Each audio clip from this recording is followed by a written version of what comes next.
The roar of the engines at Charlotte Motor Speedway always makes my heart race, but today something else has me on edge. I'm Tessa Martinez, and for the past 3 years I've been the voice that guides millions through the chaos of NASCAR. My red hair catches the Carolina sun as I lean into my microphone watching 35 cars hurtle down the backstretch at nearly 200 miles per hour. And there's Johnson making his move on the inside, I call out, my voice cutting through the mechanical symphony below. He's threading the needle between two cars, like he's got ice water in his veins. Marcus Rivera, my broadcast partner, grins at me through his headset. You've got that look again, Tessa. The one that means you're seeing something the rest of us are missing. He's right. I've always had an instinct for reading the race, for anticipating the moment when strategy becomes pure adrenaline. It's what makes me good at this job, what's gotten me noticed by the network. Executives who now want me covering the biggest races in the country. The checkered flag drops and the crowd erupts. I wrap up my commentary with the usual post-race analysis, but my mind keeps drifting. There's something different about today, something I can't quite name. After we sign off, I make my way down to the infield where the track's hosting an auction preview. Classic racing memorabilia, vintage helmets, signed photographs from legends who paved these very turns decades ago. I'm not much of a collector, but there's something about touching history that draws me in. That's when I see her. She's standing in front of a display case containing a 1,960 seconds racing jacket, her blonde hair catching the afternoon light like spun gold. Everything about her speaks of understated elegance, the way she holds herself, the careful attention she pays to each artifact. When she turns to examine a vintage steering wheel, I catch a glimpse of her profile and feel something shift inside my chest. Excuse me, I find myself saying, stepping closer. You seem to know what you're looking at. She turns toward me, and I'm struck by the warmth in her brown eyes. There's intelligence there, and something else. Recognition, maybe? Though I'm certain we've never met.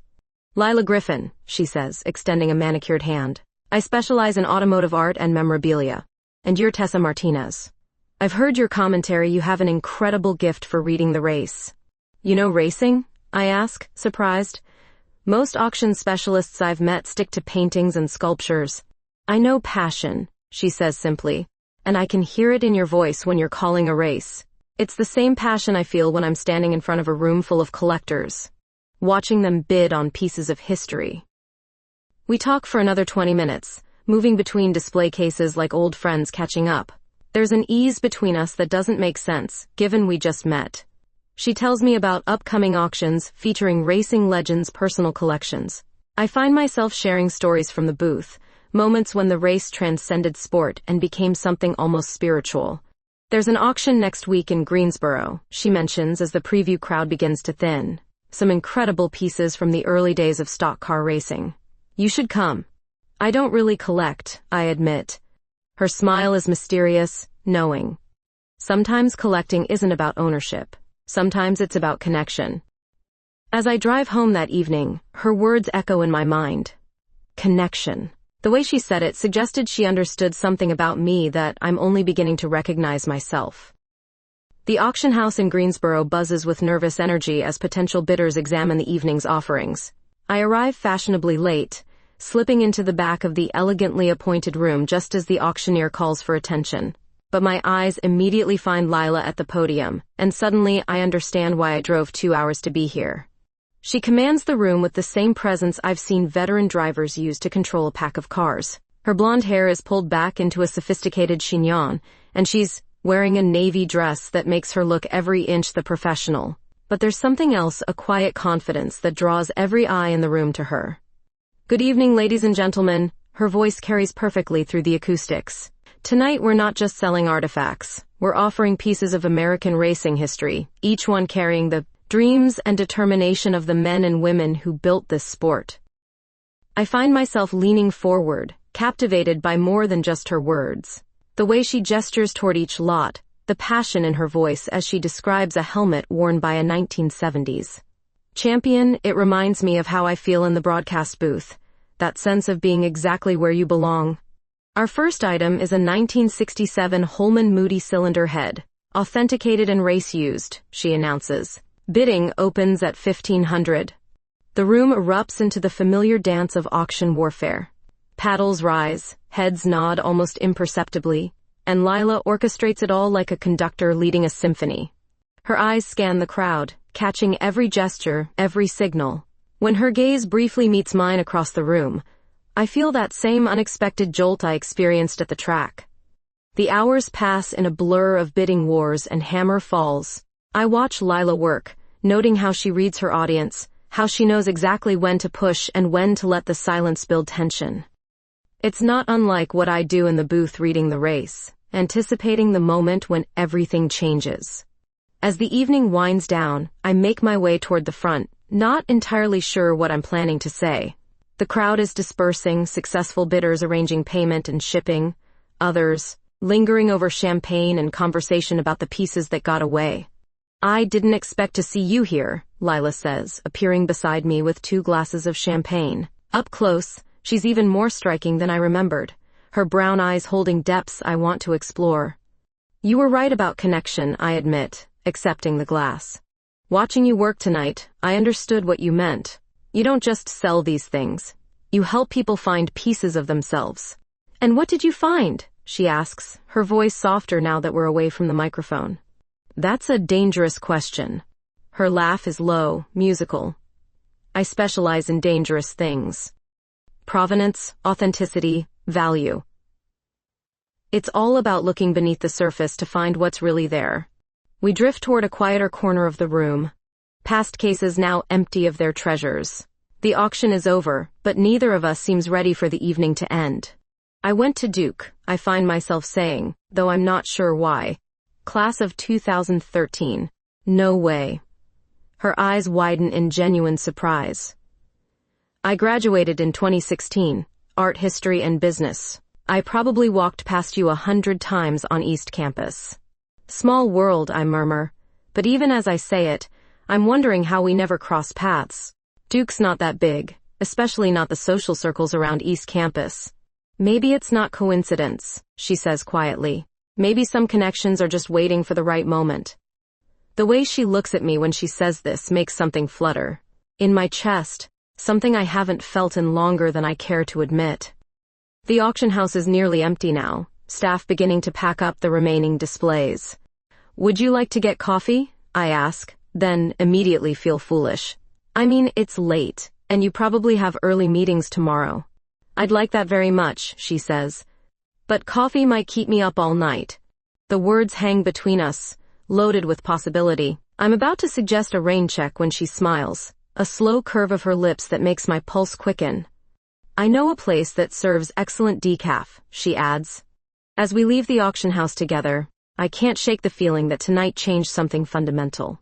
The way she moves beside me, the subtle scent of her perfume, the easy conversation that flows between us, it all feels surprisingly natural, like we've been doing this for years instead of having just properly met a week ago. 2 weeks later, I'm standing in the grand ballroom of the Washington Duke Inn, nursing a glass of wine and watching my former classmates reconnect after all these years. Duke's class of 2013 reunion feels surreal, familiar faces aged by time and experience, conversations that dance around who we've become versus who we used to be. "Tessa Martinez, damn girl, look at you." David Chen approaches with a grin, his MBA having apparently served him well judging by his tailored suit. We were study partners in economics, though I suspect he spent more time trying to ask me out than actually studying. "David, good to see you." I accept his enthusiastic hug, genuinely glad to see a friendly face. In this sea of networking opportunities disguised as nostalgia, "I've been watching you on ESPN. Never thought the girl who fell asleep in Professor Harrison's macro theory class would become the voice of NASCAR." "People change," I laugh, but my attention is already drifting across the room. I've been hoping Lila might show up, though I realize I have no idea if she even keeps in touch with Duke alumni events. Speaking of changes, David's voice takes on that conspiratorial tone I remember from college. "Remember Lila Griffin? Art history major, used to date that pretentious film studies guy?" My heart skips. She dated guys? Oh yeah, very seriously too. Though now that I think about it, that relationship always seemed, I don't know, performative, like she was playing a role. He pauses, scanning the crowd. Actually, she's here tonight, over by the silent auction table. I follow his gaze and there she is, elegant in a black cocktail dress that shows off her graceful neck and shoulders. She's examining the auction items with the same focused attention I've seen her give to racing memorabilia. Excuse me, I tell David, already moving across the room before I can second-guess myself. Lila looks up as I approach, her face lighting up with genuine pleasure. Tessa, I was hoping you'd be here. I was hoping the same thing. The admission comes out more honest than I intended. David was just telling me he remembers you from school, I continue. Apparently we moved in some of the same circles without ever really connecting. The mystery deepens, she says with that smile that's been haunting my thoughts since the auction house. He actually showed me some old photos from his phone. Spring Formal 2012, the basketball championship party. That massive Halloween bash at the Sigma Key House. David appears beside us, phone already in hand. Look at this one from graduation weekend, he says, swiping to a group shot. Tessa, you're right there by the chapel steps. And Lila, you're literally 10 feet away talking to Professor Williams. The photo is like looking at a puzzle piece I never knew was missing. There I am in my cap and gown, red hair bright in the sunlight, while Lila stands nearby in profile, her blonde hair catching the same golden light. We're so close we're practically sharing the same frame, yet we might as well have been on different planets. It's like we were orbiting each other, Lila murmurs, her voice soft with wonder. David wanders off to find more alumni to corner with his success story, leaving us alone beside the silent auction table. The ballroom buzzes with conversation and laughter, but I'm acutely aware of Lila's presence. Beside me, the way her arm occasionally brushes mine as we look through more photos. Want to get some air? I suggest when the crowd starts feeling overwhelming. We slip out onto the terrace overlooking the Duke Gardens. The May evening is perfect, warm with just enough breeze to carry the scent of blooming dogwoods. String lights twinkle overhead, creating an almost magical atmosphere. This is better, Lila sighs, leaning against the stone balustrade. I love reunion energy, but sometimes I need quiet to process it all. Processing what? I ask, moving to stand beside her. How different everything feels from what I expected. She turns to face me, her brown eyes serious in the soft light. When I was here, I thought I had my whole life mapped out. Art history degree, prestigious museum job, maybe marriage to someone appropriate. Someone like the film studies guy? Someone safe, she corrects. Someone who fit the picture I thought I was supposed to want. The honesty in her voice makes something shift inside my chest. And now? Now I'm standing here with someone I apparently shared 4 years of campus life with but never really met, and I can't stop thinking about how different things might have been if we had. The weight of her words hangs between us. I want to reach for her, want to trace the line of her jaw with my fingers, want to kiss away the uncertainty in her expression. Lila, I start, but she steps closer, close enough that I can see the flecks of gold in her brown eyes. I keep thinking about connection, she whispers, about how some things are worth waiting for, even when you don't know you're waiting. When she leans toward me, everything else fades away. The reunion, the other alumni, the careful lives we've both built, it all disappears as her lips meet mine. The kiss is soft at first, tentative, then deeper as I respond.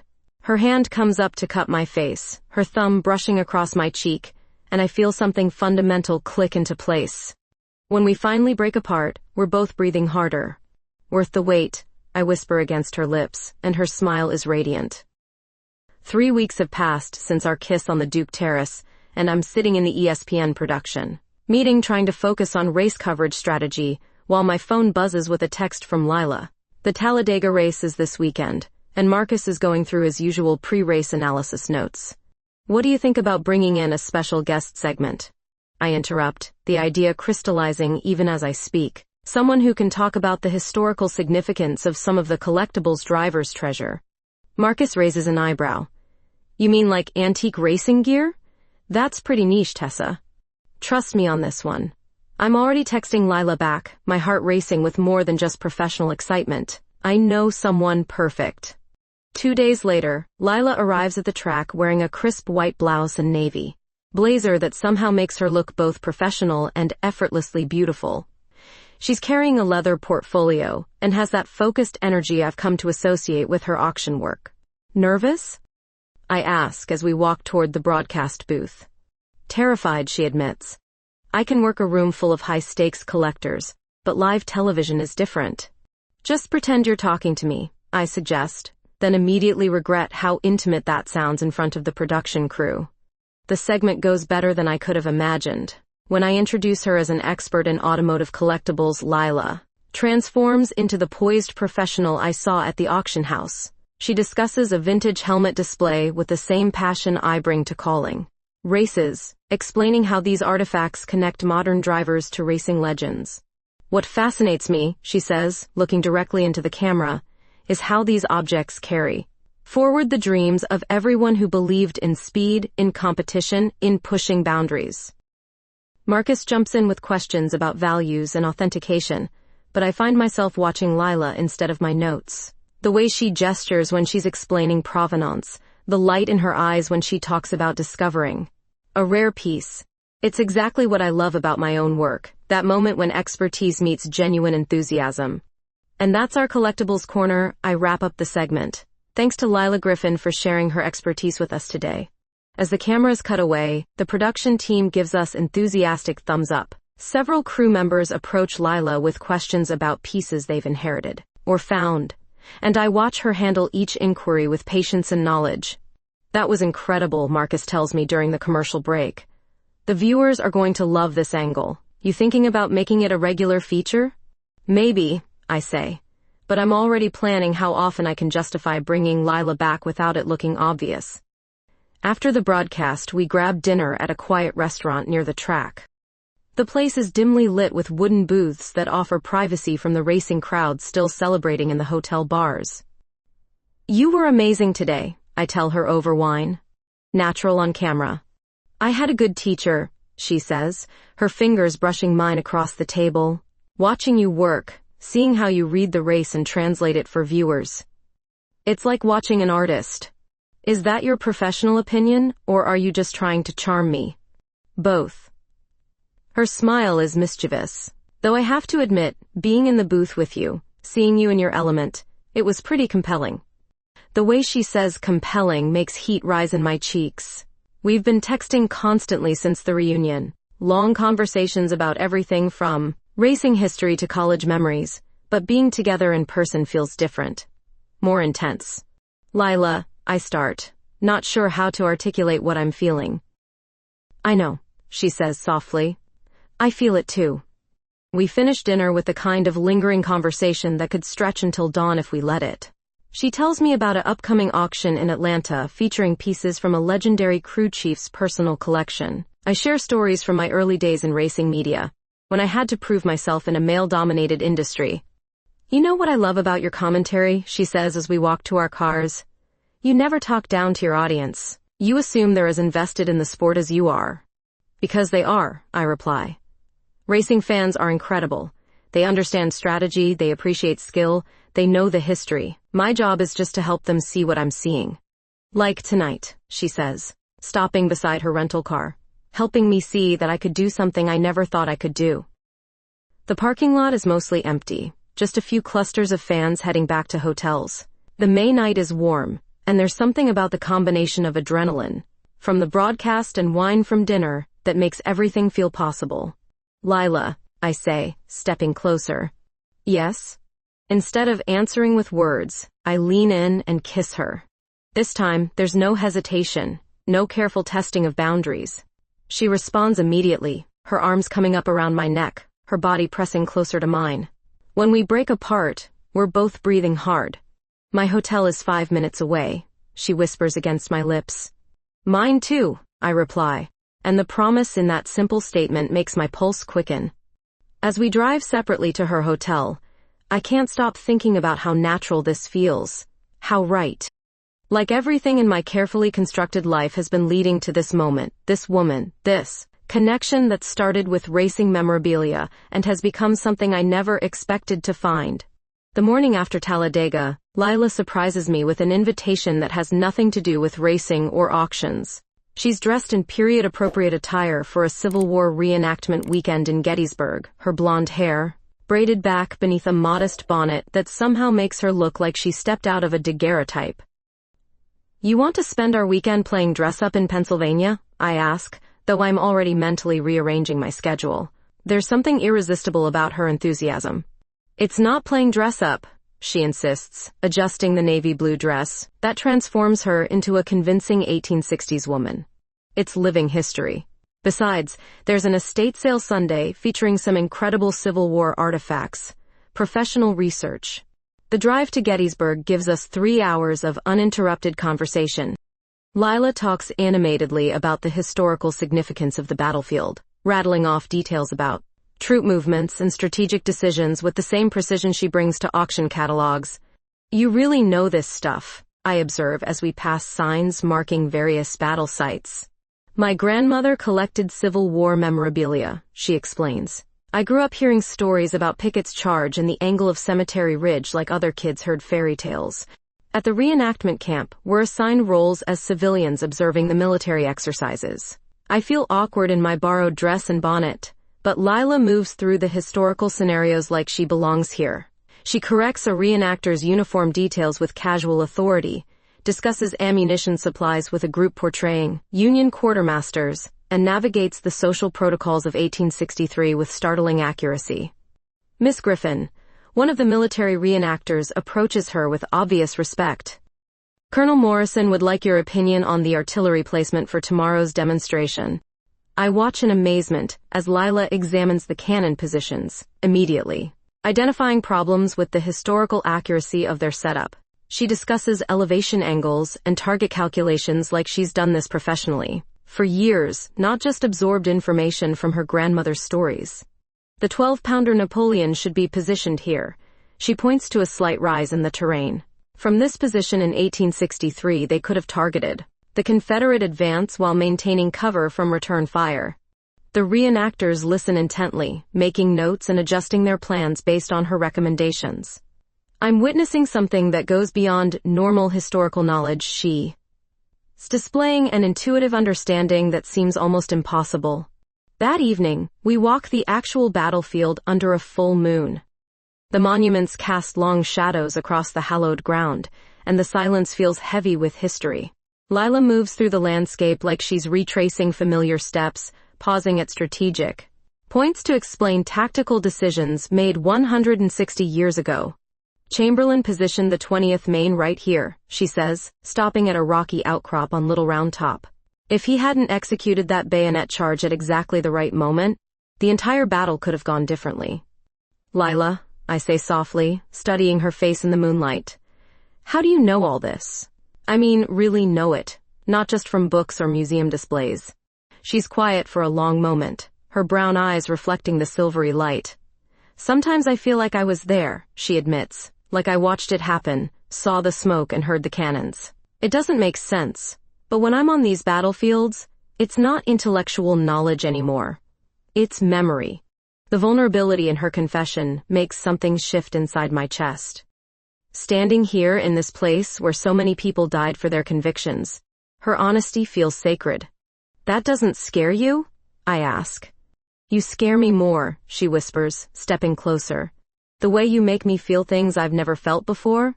"Lila, I've spent my whole life being careful, being appropriate, following rules that other people wrote for me." Her voice is barely audible now. "But when I'm with you, all those rules stop mattering." When she leans toward me, I meet her halfway. This kiss is different from the others, deeper, more desperate, like we both acknowledging that something fundamental has changed between us. Her hands tangle in my hair, and I pull her closer, feeling the warmth of her body through the layers of historical costume. "I want you," she breathes against my lips, and those 3 words erase every doubt I've been carrying. "Are you sure?" I ask, because this feels like a moment that will define everything that comes after. I've never been more sure of anything. Her smile is radiant in the moonlight. "And I think they would have approved," she adds, gesturing toward the battlefield around us. "People who were brave enough to fight for what they believed in." As we walk hand in hand back toward our bed and breakfast, I can't shake the feeling that this weekend has revealed layers of Lila I never expected to discover. Her mysterious connection to this historical period, The way she navigates these reenactments like second nature, the passionate woman hiding beneath her professional composure. It's all more intoxicating than I imagined possible. Tomorrow, I want to show you the artifacts at the estate sale, she says as we reach our lodging. But tonight, I just want to focus on us.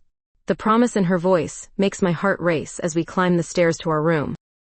Sunday morning in Gettysburg arrives with golden sunlight streaming through the lace curtains of our bed and breakfast room. I wake slowly, aware of Lila's warm body pressed against mine beneath the antique quilt. Last night feels like a dream I'm afraid to examine too closely. Tender and passionate and completely unlike anything I've experienced before. "Good morning," she murmurs into my shoulder, her voice soft with sleep and contentment. "Good morning yourself." I turn in her arms, capturing her lips in a gentle kiss that quickly deepens. Making love to Lila last night opened something inside me I didn't know existed, and seeing her face in the morning light makes my heart ache with tenderness. After breakfast, she leads me to the estate sale she mentioned, housed in a Victorian mansion on the outskirts of town. The moment we enter, I can see her shift into professional mode, her trained eye scanning the displays with laser focus. "There," she points to a glass case in the corner. "That's what we came for."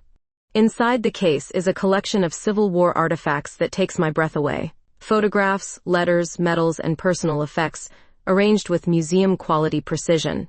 But what stops me cold is the documentation detailed family records, tracing the collection's provenance back through 5 generations. "The Whitmore family," Lila explains, reading the placard. "Captain James Whitmore served with Hancock's II Corps at Gettysburg. These are his personal effects, passed down through his family line." But as she continues reading, her voice changes, becomes strained. "His wife was Caroline Whitmore, née Griffin." "Griffin?" I look up sharply. "Like your last name?" She's staring at a sepia-toned photograph of a young woman who looks disturbingly familiar.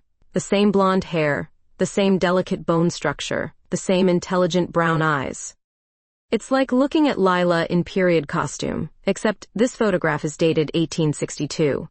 "My great-great-great-grandmother," Lila whispers, her face pale. "Her name was Caroline Griffin before she married. She died in 1863, just weeks after Gettysburg, from what they called a fever." The room feels suddenly cold despite the morning warmth. I study the photograph more closely, noting details that make the resemblance even more unsettling. The way she holds her hands, the slight tilt of her head, even the expression in her eyes. "Lila, this is incredible. But how did you not know about this connection?" "Family records scattered over time," she says absently, still staring at the photograph. "My grandmother always said there were Civil War connections, but she never had specific details, just stories passed down, fragments of memory." She purchases the entire collection without hesitation, arranging for secure transport back to her apartment. The auction house owner seems delighted to sell everything to someone who clearly understands its historical value. "There was always something missing," she confesses as we drive back toward North Carolina. "Growing up, listening to my grandmother's stories, I felt this connection to the Civil War period that went beyond normal historical interest. Now I understand why." That evening in her apartment, we spread the documents across her dining table. Letters, diaries, military records, a complete picture of James and Caroline Whitmore's brief life together. Reading Caroline's diary entries feels invasive, like eavesdropping on private moments from 160 years ago. "Listen to this," Lila reads from a faded page. "James returns to me tomorrow on leave from the Pennsylvania campaign. I pray this war ends soon, that we can build the life we dreamed of. Sometimes I feel as though time itself is too short for the love we share." The parallels to our own situation aren't lost on me. 2 people finding love in the midst of uncertainty, treasuring moments that might be interrupted by forces beyond their control. "She was 26 when she died," Lila continues, her voice thick with emotion. "Just 2 years older than I am now." Moving to sit beside her on the couch, I pull her into my arms. She's been strong all day, professional and focused, but now I can feel her trembling slightly. "This doesn't change anything between us," I say firmly. "Finding your family history is beautiful, but it doesn't define what we have. Doesn't it?" she asks, looking up at me with those brown eyes that are so like Caroline's. What if this connection I feel to that time period? What if it's not just intellectual curiosity? What if it's something deeper? Instead of answering with words, I kiss her, pouring all my certainty into the contact. Whatever mysteries surround her family history, whatever unexplained connections she feels to the past, none of it matters as much as this moment, this woman in my arms. I love you, she whispers against my lips, the first time either of us has said it out loud. I love you too, I reply. And the truth of it surprises me with its intensity. Later, as we lie together in her bedroom, our bodies intertwined beneath soft sheets, I trace patterns on her bare shoulder while she sleeps. The Civil War artifacts on the dining table seem to pulse with history, with connections that span generations. But what strikes me most is how this discovery has made Lila more real to me, more present, as if understanding her past has deepened my appreciation for her future. When she stirs in my arms, her lips finding mine in a sleepy kiss, I know that whatever questions remain about her family's history, I want to explore them together. Some mysteries are worth investigating, especially when they lead to moments like this. 2 months after Gettysburg, everything changes on a Tuesday morning when I check my phone between broadcast segments. The photograph is grainy, clearly taken with a telephoto lens, but there's no mistaking the image of Lila and me sharing a kiss outside the trendy restaurant where we celebrated her successful auction last week. The headline makes my stomach drop. ESPN's Tessa Martinez steps out with Mystery Woman.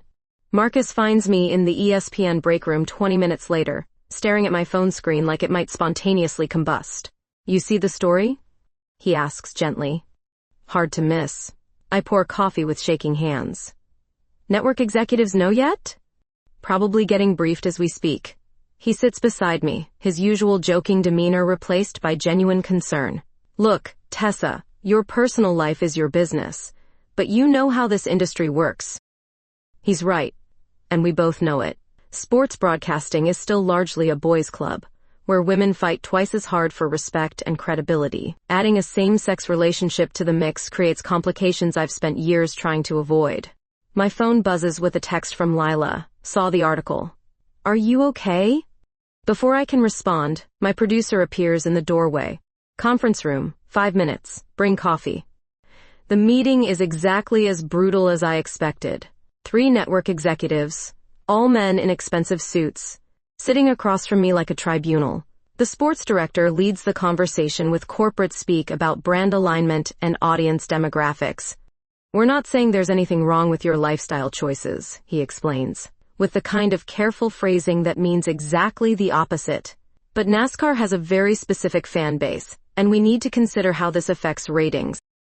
My personal relationships have nothing to do with my ability to call races, I respond, fighting to keep my voice steady. Of course not, another executive chimes in. But perception matters. Sponsors get nervous when commentators become the story instead of the sport.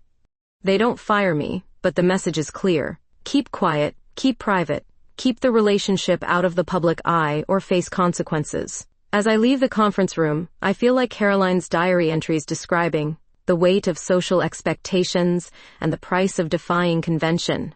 Meanwhile, Lila faces her own pressures. The auction house where she freelances has built its reputation on traditional values and conservative clientele. When I arrive at her apartment that evening, she's pacing the living room with the same nervous energy I've seen her channel into auction presentations. 3 clients canceled appointments today, she says without preamble, including the Morrison estate sale I've been preparing for 6 months. Lila, I'm sorry. Don't apologize. Her voice is sharp, but I can hear the pain beneath the anger. This isn't your fault. It's the damn world we live in, where who I love somehow affects my professional competence.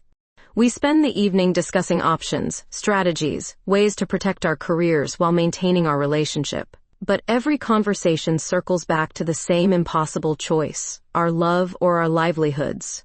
Maybe we need some space, Lila suggests during a particularly difficult moment. Let things cool down, wait for the media attention to fade.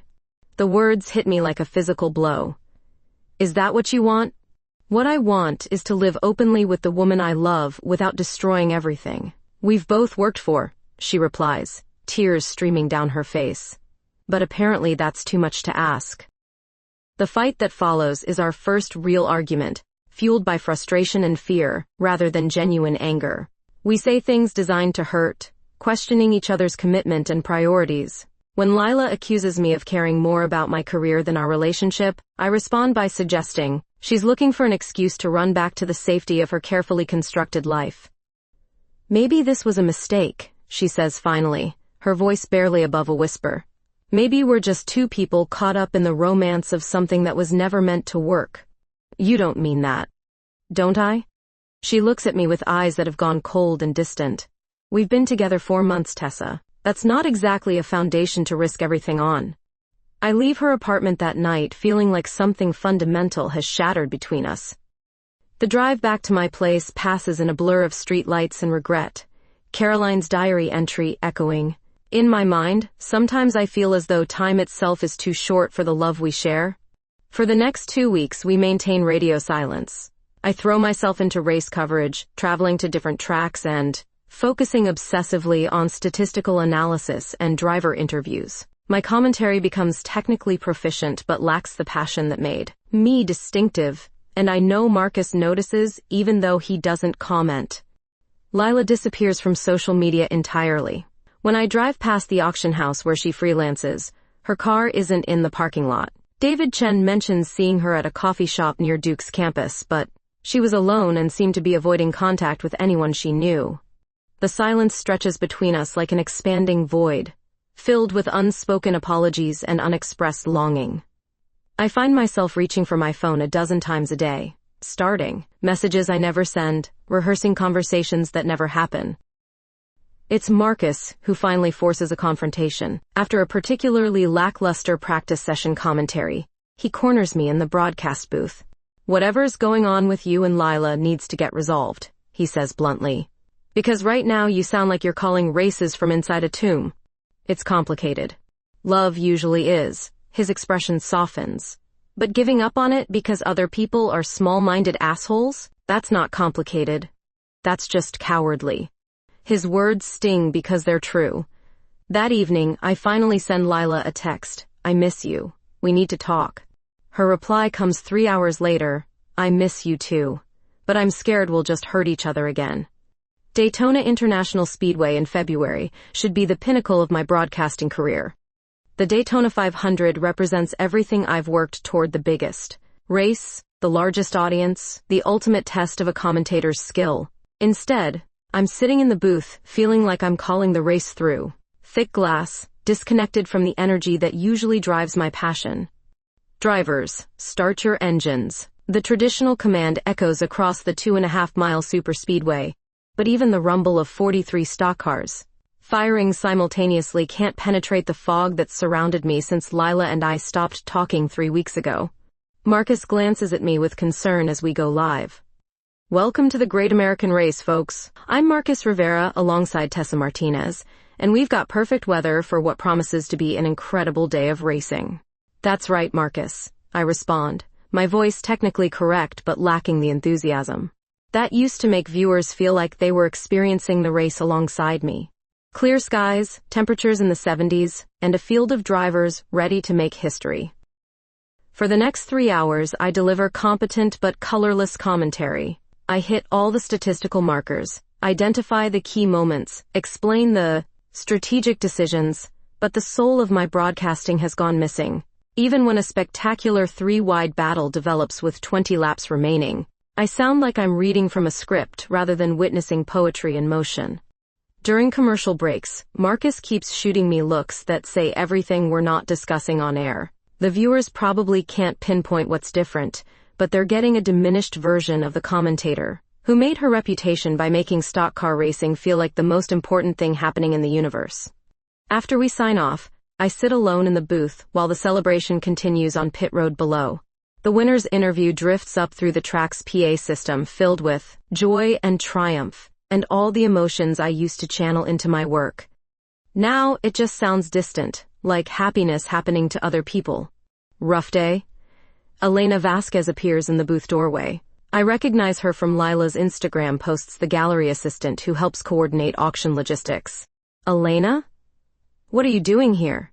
Flew down from Charlotte.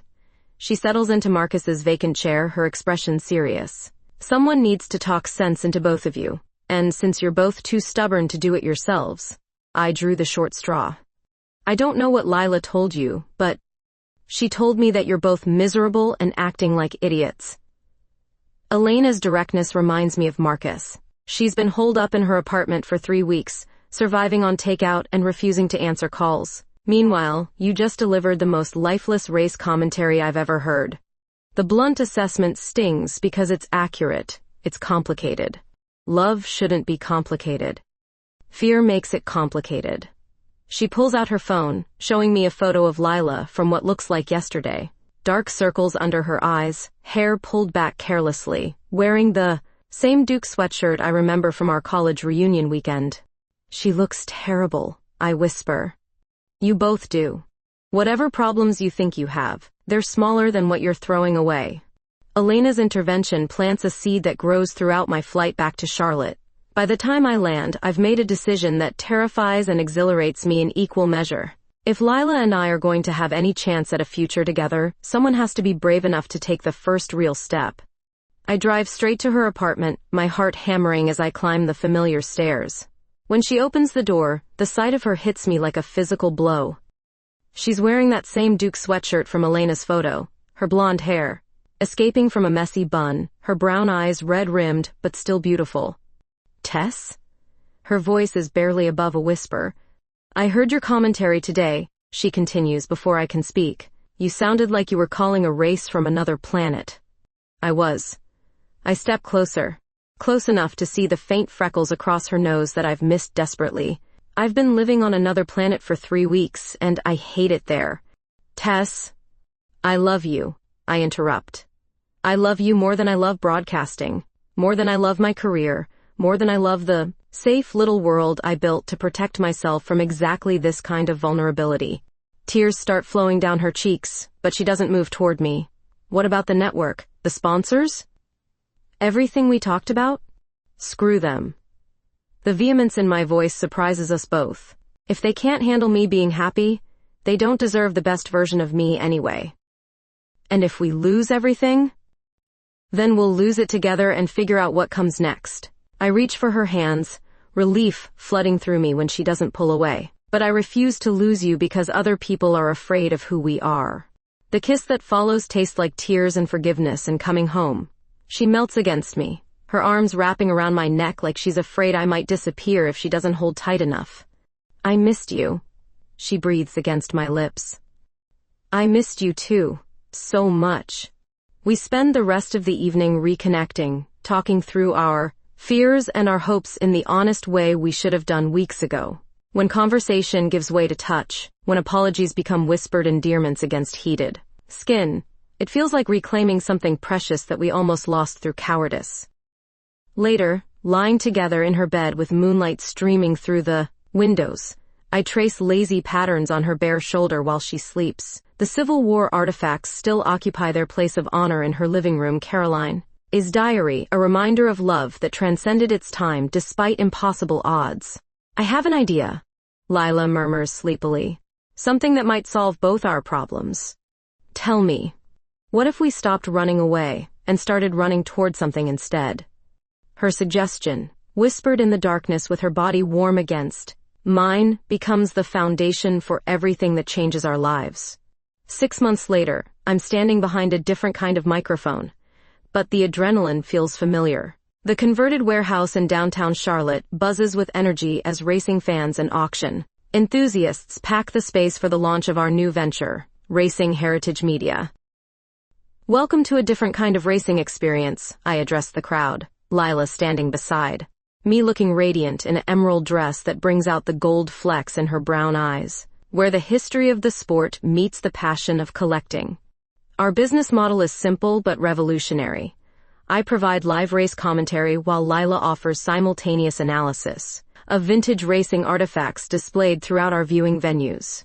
Fans can watch races while discovering the stories behind helmets worn by legends, steering wheels gripped during championship seasons, photographs capturing moments that defined decades. Tonight's race features drivers whose careers span 3 generations of NASCAR history. Lila continues seamlessly. And surrounding you are artifacts from each of those eras, telling the continuing story of American racing. The audience response exceeds our wildest projections. Racing fans love the historical context Lila provides, while collectors appreciate my insider knowledge of current drivers and teams. Corporate sponsors, surprisingly, embrace our unique format as authentic and engaging in ways traditional broadcast partnerships never achieved. Marcus joins us from ESPN for select events, genuinely excited about our innovative approach. You've created something completely new, he tells us during a break in coverage. It's like watching racing and visiting a museum simultaneously, but way cooler than either experience alone. The success feels surreal after months of uncertainty and financial risk. We invested everything, my broadcasting savings, Lila's auction house profits, even money borrowed, against Caroline's Civil War collection, into this experimental fusion of sports and history. You know what the best part is? Lila asks as we clean up after our third sold to out event. We did this together. Everything we were afraid of losing, we found again by refusing to compromise. She's right. The network executives who questioned my professionalism now request interviews about our innovative business model. Auction houses that canceled Lila's contracts compete to consign pieces for our events. Success has a way of making people forget their previous moral objections. There's something I want to show you, she says, leading me to a display case featuring Caroline's diary open to a specific page. I found this entry yesterday while cataloging the collection. The faded ink describes Caroline's dreams for a life where she could openly support her husband's military service while pursuing her own interests in historical preservation. Perhaps someday, the entry concludes, love and ambition will not require such difficult choices. She would have loved this, I murmur, studying Caroline's careful handwriting, seeing her artifacts help people understand racing history. She would have loved seeing her great-great-great-granddaughter happy, Lila corrects softly. The crowd has dispersed, leaving us alone with the racing memorabilia and the quiet satisfaction of another successful evening. Tomorrow we'll pack everything for our next venue, continue building something unprecedented in sports, media. But right now there's just us and the possibility Caroline dreamed of more than a century ago. Lila Griffin, I say formally, pulling a small velvet box from my jacket pocket. Will you marry me? Her gasp echoes through the empty warehouse, her hands flying to cover her mouth as tears begin streaming down her cheeks. Tessa Martinez, are you proposing to me surrounded by racing artifacts and Civil War memorabilia? Seemed appropriate, I grin, dropping to one knee. Our whole relationship started with historical connections and motor oil. Yes, she laughs through her tears, pulling me up for a kiss that tastes like champagne and forever. Obviously, yes. The ring slides onto her finger perfectly, a vintage setting that complements the antique bracelet she wears featuring Caroline's photograph. When we break apart, we're both crying and laughing simultaneously, overwhelmed by how far we've traveled from that first meeting at Charlotte Motor Speedway. A year later, we're married in the Duke Gardens where we first kissed, surrounded by friends who supported us through uncertainty and family who learned to celebrate rather than question our love. The reception features racing memorabilia centerpieces and Caroline's diary displayed as a tribute to enduring love across generations. To new beginnings, Marcus toasts during dinner, and to couples brave enough to create their own success stories. As evening approaches, Lila and I slip away to watch the sunset paint the sky in brilliant oranges and purples. Tomorrow we'll fly to Monaco for our honeymoon, then return to continue building racing heritage media into something that honors both our passions and our partnership. Any regrets? I ask, intertwining our fingers and studying our matching wedding bands. Only that it took us so long to get here, she replies, her brown eyes reflecting the dying light. Caroline was right about love and time. How so? Time isn't the enemy. Fear is. She kisses me softly, sealing the promise we've made to each other and to the generations of women who dreamed of this freedom. We're not running out of time anymore, Tess. We're just getting started.